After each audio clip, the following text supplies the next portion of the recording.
நண்பர்களே,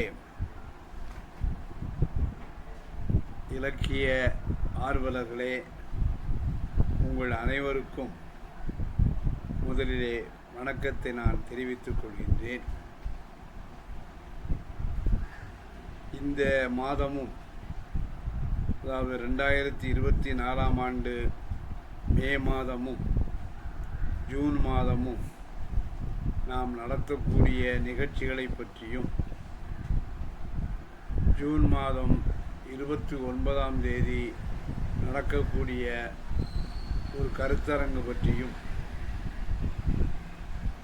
எழுத்து மூலமாகவும் ஒலி வடிவிலேயும் உங்களோடு சில செய்திகளை நான் பரிமாறிக்கொள்ளலாம் என்று நினைக்கின்றேன். கடந்த 3 ஆண்டுகளாக தமிழவனுடைய புனைவுகள், அதாவது அவர் எழுதிய நாவல்கள், அவர் எழுதிய சிறுகதைகள், அவர் எழுதிய விமர்சன கட்டுரைகள், இதழ்களிலே வெளிவந்தவை, காவ்யா அவர்கள் வெளியிட்ட தமிழவனுடைய விமர்சன கட்டுரைகள், இவை எல்லாவற்றையும் உள்ளடக்கி ஒவ்வொரு வாரமும் புதன்கிழமை அன்று காணொளி காட்சி மூலமாக உங்கள் அனைவரையும் நாங்கள் சந்தித்து வந்தோம். ஏலவே ஒரு 5-6 ஆண்டுகளுக்கு முன்னாலே தமிழில் சிறந்த இளம் படைப்பாளிகள், இளம் இலக்கிய விமர்சகர்கள் 2 தேர்ந்தெடுத்து அவர்களுக்கு தலா 25,000 ரூபாயும் மேலும் வெளியீட்டகம் சார்பிலே நாங்கள் வழங்கி கொண்டிருந்தோம்.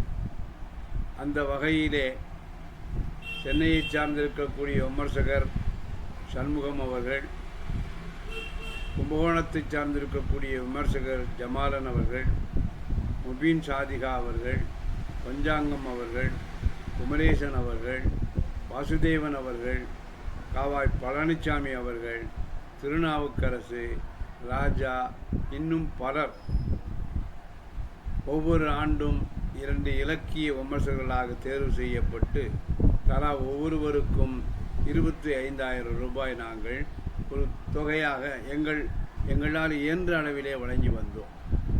அதுபோக தமிழவனுடைய நாவல்கள் வெளியாகக்கூடிய காலகட்டத்திலேயும் அந்த நாவல் பற்றிய கருத்தரங்குகளை வெவ்வேறு ஊர்களிலே நாங்கள் நடத்தி வந்தோம்.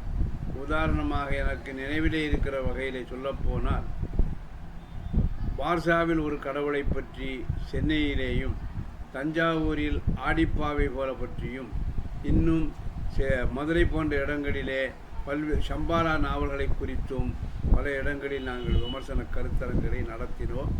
அப்படி நடத்தப்பட்ட கட்டுரைகளில் வாசிக்கப்பட்ட அல்லது பேசப்பட்ட விஷயங்களை நாங்கள் நூல் வடிவிலே கொண்டு வந்தோம்.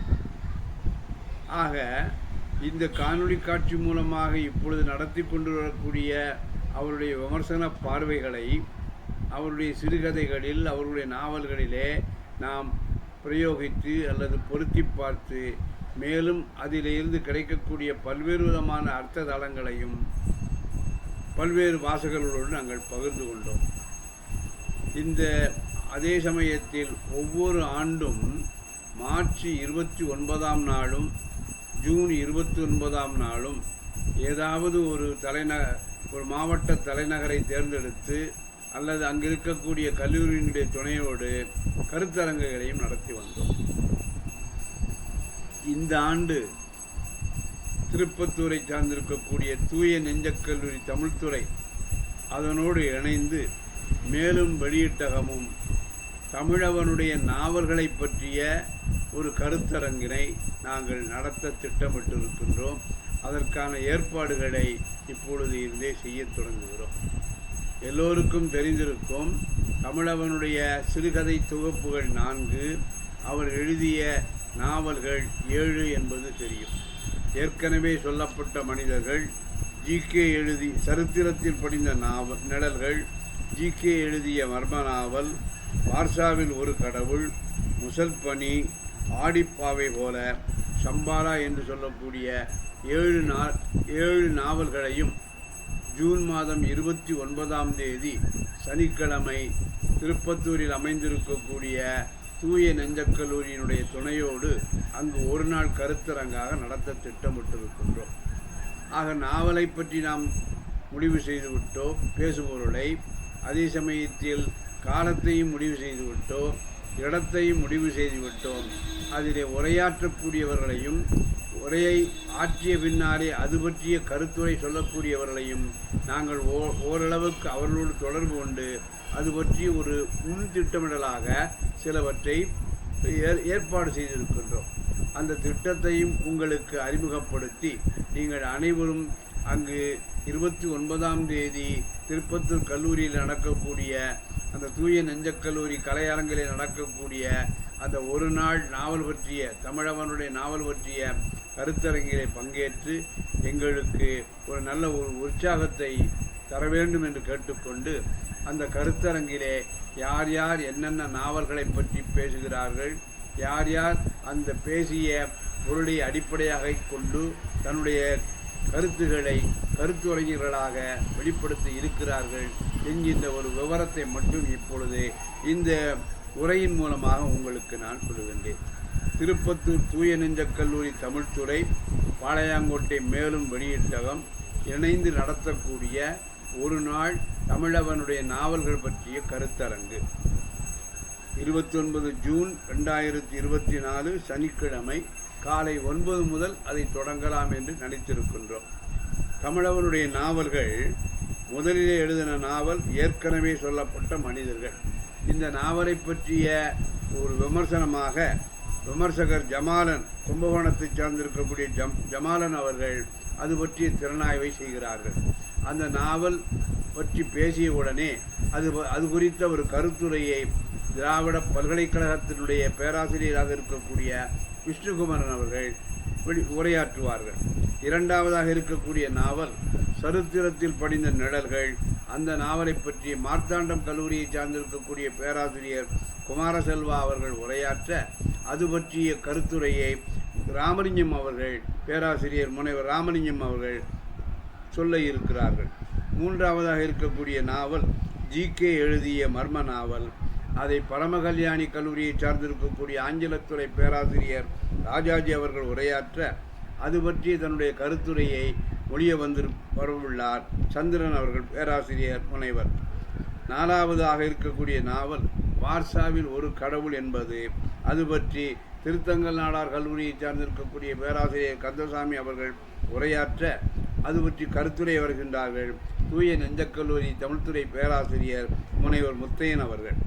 ஐந்தாவதாக இருக்கக்கூடிய நாவல் முசற்பணி. அது பற்றி உரையாற்ற அதே கல்லூரியை சார்ந்திருக்கக்கூடிய முனைவர் ராஜா அவர்கள் பேச, தூய சவேரியார் கல்லூரியை சார்ந்திருக்கக்கூடிய முனைவர் அந்தோணி ராஜா அவர்கள் அது பற்றிய கருத்துரையை சொல்ல இருக்கிறார்கள். ஆறாவதாக இருக்கக்கூடிய நாவல் ஆடிப்பாவை போல என்பது. அது குறித்து உரையாற்ற தியாகராஜர் கல்லூரியை சார்ந்திருக்கக்கூடிய பேராசிரியை முனைவர் மோகனா அவர்கள் உரையாற்ற அது பற்றிய கருத்துரை சொல்ல வருகிறார்கள் திருநாவுக்கரசு அவர்கள்.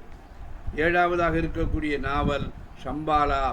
சம்பாலா நாவல் பற்றி விருதுநகர் ஆசிரியர் மணிமாறன் அவர்கள் உரையாற்ற அது பற்றிய கருத்துரையை சொல்ல வருகிறார் முனைவர் விக்டர் பாபு அவர்கள்.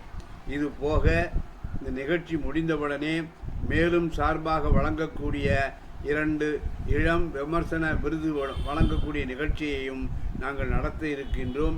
இந்த நிகழ்ச்சி சிறப்பாக அமைய நீங்கள் அனைவரும் ஒத்துழைப்பு தர வேண்டும் என்று கேட்டுக்கொண்டு ஒரு அறிவிப்பு மடலாக இதை நான் சொல்லியிருக்கின்றேன். ஆக இந்த உரையை இந்த ஒலி உரையை நீங்கள் உங்களுடைய நண்பர்கள் அனைவருக்கும் பகிர வேண்டும் என்று கேட்டு, இதனால் ஒரு முழு பயன் விளைய வேண்டும் என்ற ஒரு வேட்கையோடு நன்றியோடு நான் நிறைவு செய்கின்றேன். நன்றி, வணக்கம்.